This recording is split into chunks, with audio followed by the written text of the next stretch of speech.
Olá pessoal, bom dia. Mais uma vez na Praça Monsenhor Messias Bragança, a fonte funcionando aqui atrás da gente, um solzinho gostoso.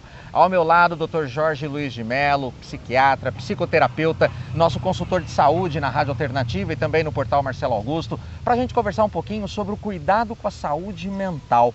Parece um tema bobo, corriqueiro, Sim. mas precisamos falar muito sobre isso, né, doutor? Sim, precisamos. Eu começaria assim, Marcelo. Por exemplo, há uns tempos atrás, quando o paciente era sedentário, eu tinha que indicar a atividade física para ele. Certo. Só que não tinha pesquisa que falasse, a ciência, né, tem que falar, tem que mostrar. Aí veio a pesquisa. Então, só para te dar uma noção, por exemplo, 2 grupos de pacientes com depressão. Se um grupo pratica atividade física, ele vai sair 40% melhor em termos de recuperação e qualidade de vida em relação ao grupo que não pratica atividade física. Olha que dado interessantíssimo, comprovado pela ciência. Então, por exemplo, o paciente está com depressão, se fechou no quarto, que é o normal, ele fica recluso. Isso. Não sai, não pratica atividade, não interage, não faz nada. E o outro que está com depressão, mas ele fala, eu vou sair, eu vou praticar uma caminhada, eu vou praticar atividade física. Isso. Ele vai sair 40% melhor dessa depressão do que aquele que ficou fechado dentro do quarto. Isso. E aí, quando ficou provado pela ciência, né, bem provado, aí eu tenho argumento. Tem que fazer atividade física. 40%, Marcelo, 40% é muito. Então, se já tem a prática, aí eu... Agora, quando não tem, é sedentário, eu vou trabalhar ele para falar assim, ó, você quer melhorar 40%? Então você começa a fazer caminhada. Não precisa fazer mais nada do que caminhada. Doutor, o que acontece no nosso cérebro quando nós praticamos atividade física para dar esse reflexo, por exemplo, no combate a uma depressão? Tá. Bom, vida é movimento, tá? Sim. Então, por exemplo, se você pegar um movimento de pulsação, ele resume um pouco isso. Por exemplo, o coração contrai, expande, pulmão contrai, expande, né? As artérias faz esse movimento. Então, se está aqui pulsando, tem vida. Então, parou, não tem vida. Bom, então a gente tem que pulsar. Quando você faz atividade física, você está pulsando. Por quê? O seu sistema cardiovascular vai entrar em ação, você vai treiná-lo, enfim, e vai acontecer uma série de liberações hormonais, endorfinas, neurotransmissores, que proporciona, assim, você tem uma ação para ficar melhor. É como você abrir a torneirinha das endorfinas. Endorfina. Então, pratiquei atividade física, naturalmente o meu cérebro trabalha melhor e, consequentemente, todo o meu organismo, todo o meu sistema metabólico melhora. Sim, para você ter um hábito, por exemplo, você não tem hábito de fazer atividade física. Então marca, por exemplo, uma hora fixa que você pode. E sempre naquela hora você vai praticar. Para desenvolver um hábito e transformar ele numa coisa gostosa, leva 30 dias. 30 dias? 30 dias. Porque ir para academia, por exemplo, cedo é difícil. É. Conseguir superar esses 30 dias, o meu corpo vai acostumar. Vai. Aí ele vai pedir para você. Aí no dia que eu não for, ele acorda e fala assim, vamos, tá vamos. na hora. E aquela coisa assim, prazer. Aí já tem prazer. É um vício do bem. Do bem, exatamente. Praticar atividade física vicia. Sim. Pro bem. Vicia o corpo pede cada vez bem, mais, ele quer. Muito bem. É isso mesmo, é um vício do bem. E assim, você não consegue não ir depois. Por isso que com certeza vai ter gente que está ouvindo a gente, assistindo a gente agora, que vai pensar, nossa, o dia que eu não vou, meu dia fica horrível. É o corpo falando, eu preciso disso, eu me acostumei e eu gosto disso. Sim. Uma dica, Marcelo, o cérebro sempre vai registrar a última informação que você deu para ele. Então você falou assim, eu vou começar com uma atividade física semana que vem, segunda-feira. Chega na segunda-feira, você fala assim, tô meio mal hoje, vou começar na outra semana. O que o cérebro interpreta? Não é tão importante assim. Se dá para adiar, não é tão importante. Então, a força que o cérebro ia mobilizar dentro de você né? Para outra semana já é menor. Caramba! Aí você vai perdendo a força, por isso que você não vai. Por isso que quando a gente fica adiando tanto para ir na academia, vou hoje, aí não fui, vou amanhã, não fui. Quando vê, você já passou 2, 3 meses e não tem mais a menor vontade de ir. O cérebro fala assim, para que eu vou me desgastar tentando programar você para ir se você não vai? Não é importante. Então vou ocupar os meus neurônios com outra coisa. O cérebro, ele registra o que é. Então, por exemplo, assim, vou fazer atividade física, vou começar uma dieta. Se você não começar, ele fica confuso. Ele fala assim, esse cara aí, ó, não está muito firme não. Então, a força que vai mobilizando, na próxima semana é menor. Se ele não for, aí desiste. Então, eu falo assim, 30 dias, porque ninguém faz os 30 dias. Começa, faz 7, sabe? Ele, antes de desenvolver o hábito e chegar nesse ponto, ele desiste. E olha, 30 dias passa rápido, Passa rápido. Isso faz toda a diferença. Cuidar da saúde mental e física é a principal receita para não tomar remédio. Se está com a saúde mental e física bem, você vai diminuir o dinheiro gasto na farmácia e vai comprar equipamento e acessório para atividade física. Isso. E você está ativo dentro do processo de recuperação, se você tem um quadro de depressão, por exemplo, e você tem um poder onde você, agora a gente está falando de atividade física, a gente vai falar mais coisas, se der tempo.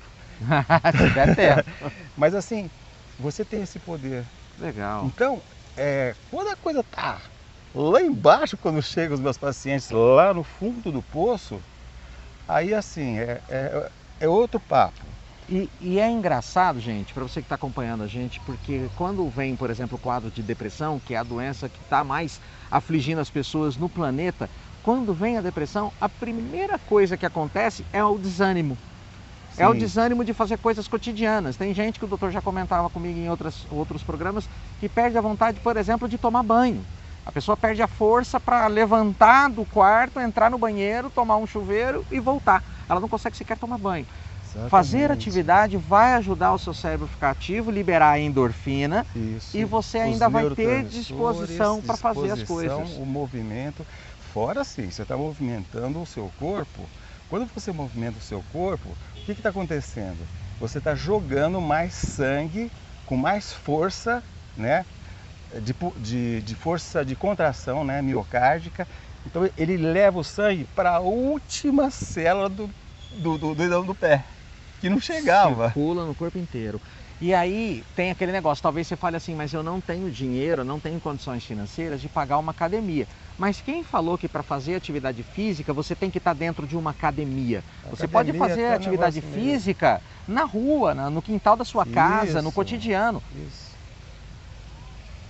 Na academia você não toma sol. Por exemplo, agora, né? Nós estamos gravando 9h20. 9h20 da manhã, nós estamos tomando sol. Vitamina D, importantíssima para o nosso corpo. Vou explicar mais uma coisa, então. Olha só, nosso corpo, ele é regulado, ele tem um relógio biológico interno. Certo. E é influenciado pelos fatores externos. Então tem uma coisa chamada cronobiologia. Cronobiologia, o que é isso? Cronobiologia é o estudo das ciências relacionada com um conjunto de fatores internos e externos que, quando se juntam, dá resultado. Eu vou explicar. Por exemplo,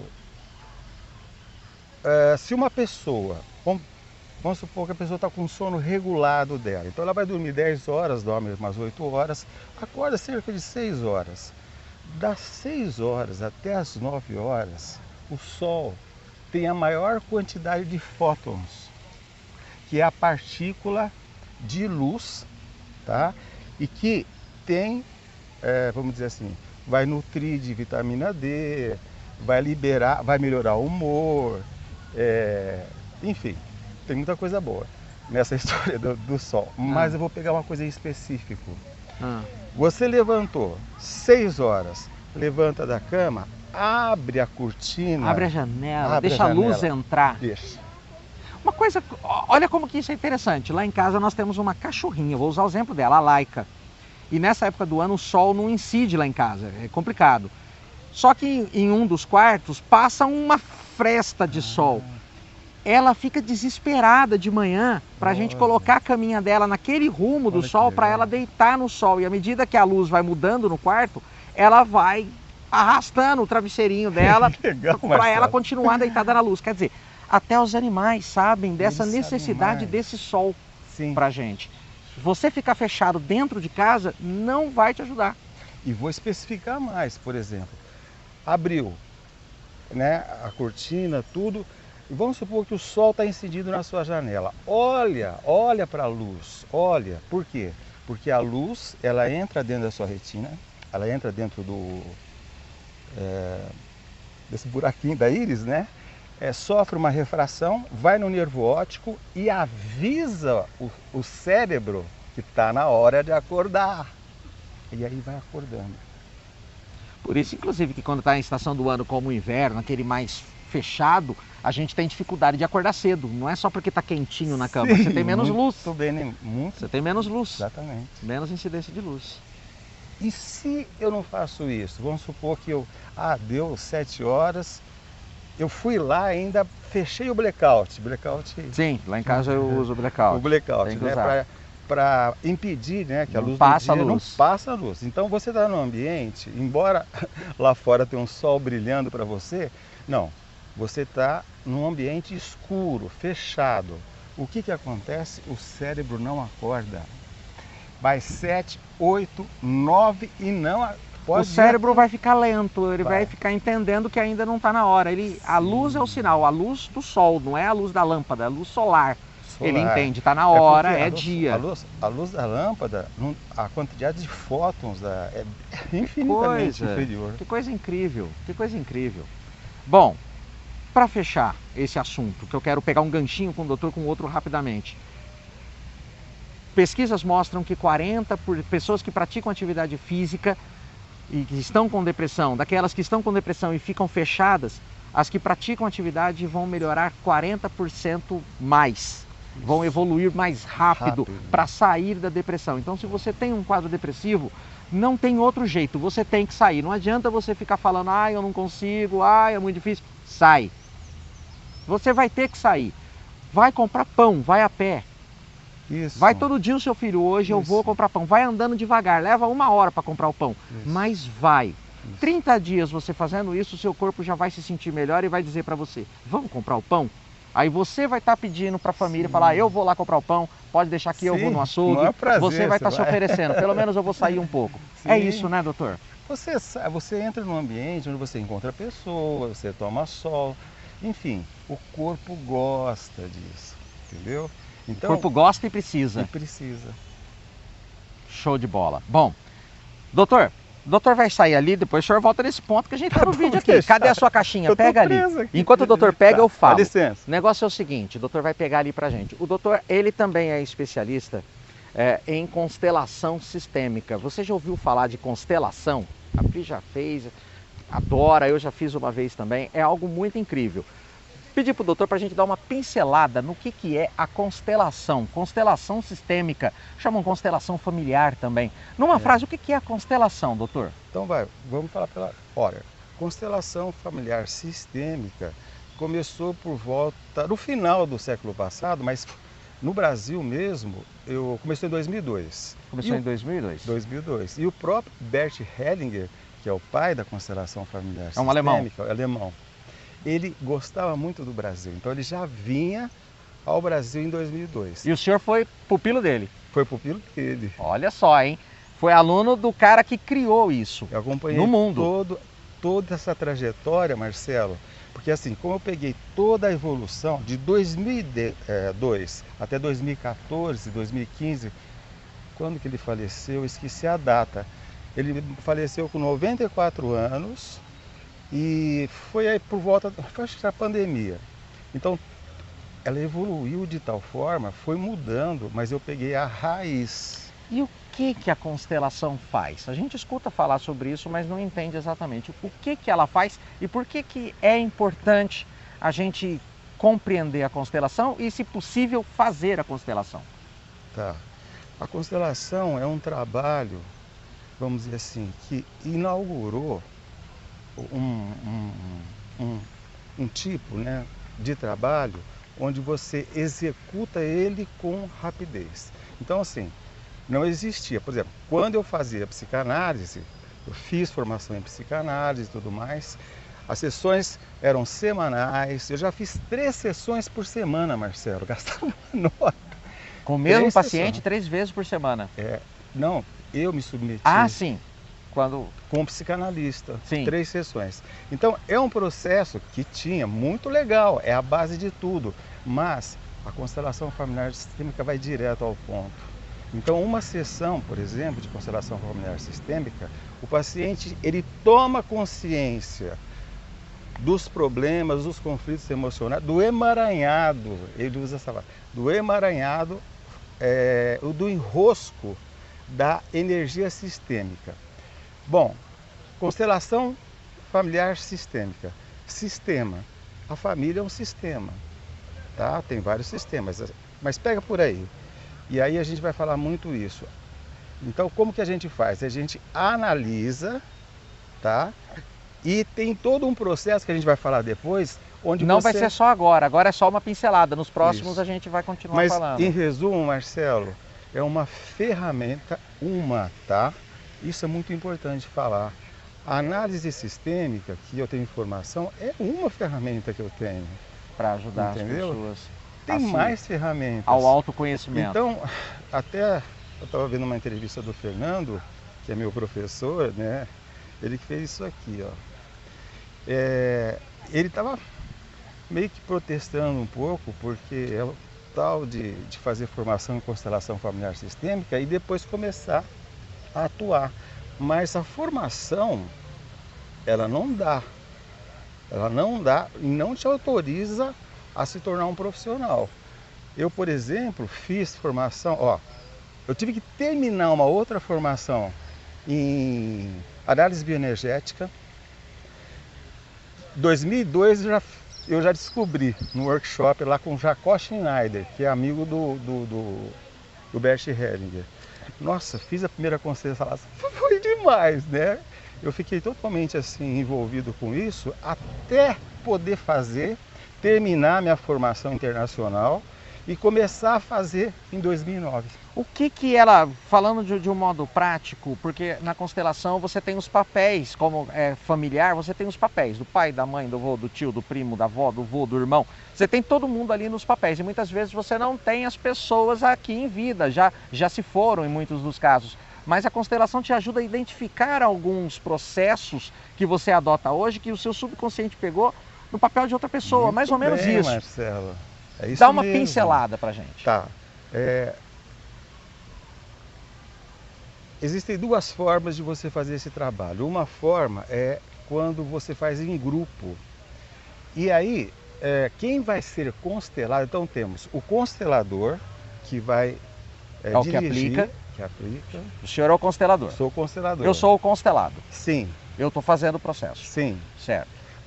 E tem, vamos dizer assim, todos os outros participantes que vão ser representantes do sistema.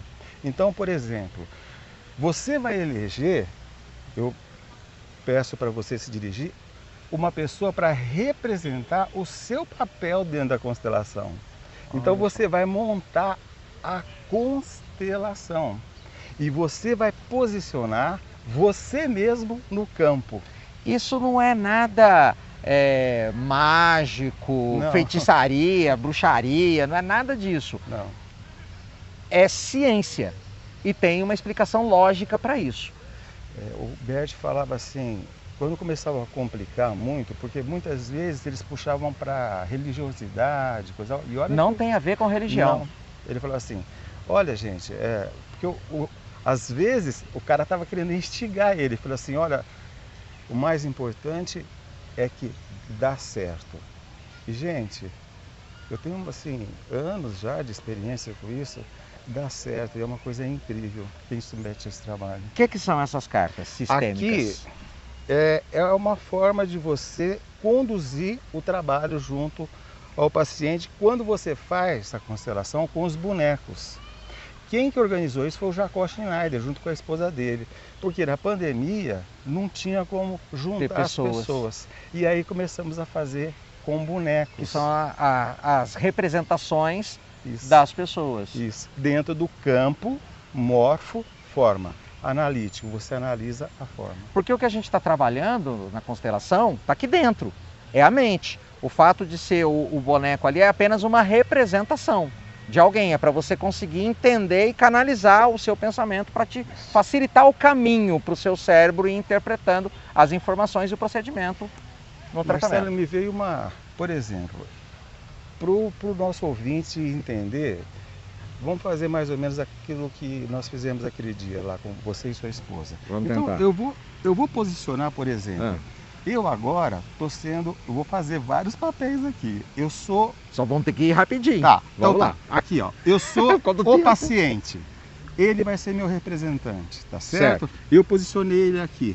Certo. Tá ok? Tô aqui. Aqui. Aí, o constelador fala assim, ele sente o ambiente e fala assim, agora você vai posicionar a sua mãe. Aí eu vou lá, tá? E vou posicionar a mãe. Então, agora eu vou fazer a mãe. Pode fazer. Eu me posicionei aqui. Na minha frente. Na sua frente. A mãe, tá aqui. Mãe. Ok. Ok? E aí, eu, como paciente, vou lá e me sento. E assisto tudo.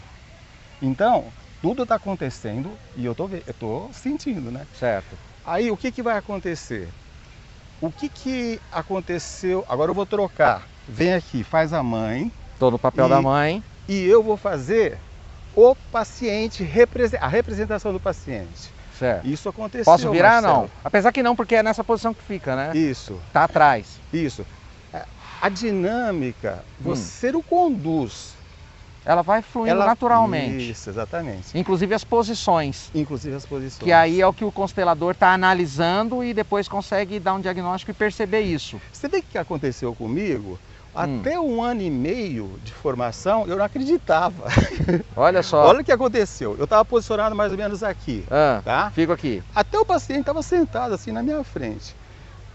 E eu representando o paciente e a minha mãe aqui atrás. E aí deu-se um tempo, né? Eu tô conduzindo os meus pensamentos, eu sou dono dos meus pensamentos, eu não vou ser influenciado por nada aqui, eu não acredito nesse negócio não. Era assim que eu pensava. Marcelo, eu comecei a olhar para minha mãe não olhava para mim. Vocês estavam... Ela estava olhando para outro lugar. Mais ou menos essa posição que nós estamos. Ela estava indo para um lado, você indo para o outro. Isso. E eu comecei a ficar incomodado. Não havia uma harmonia. Não. Por quê? Você percebeu isso? Consigo mesmo? Sim. Olha porque só. eu comecei a olhar. Vamos voltar para a gente fechar. Eu falei assim, caramba, por que essa mãe não olha para mim? Que coisa. Que era a história. Chega só um pouquinho para cá. Doutor. Marcelo, era a história dele. Aí eu comecei a sentir algo. Eu ficava olhando a minha mãe, querendo até dar um sinal para ela me olhar, mas o incômodo era muito grande. E geralmente os incômodos são corporais. Você sente dor de estômago, náusea, enjoo, tontura, coração acelera, não está nada sob seu controle. Eu falei assim, espera aí, eu não estou conduzindo isso, eu entrei na história dele, entendeu? Sem perceber. Que coisa. Chega na luz aqui, doutor, para o senhor ficar ali. E aí o que era o problema, né, básico aqui, né? Para uma mãe cuidar, aí a gente chama função mãe.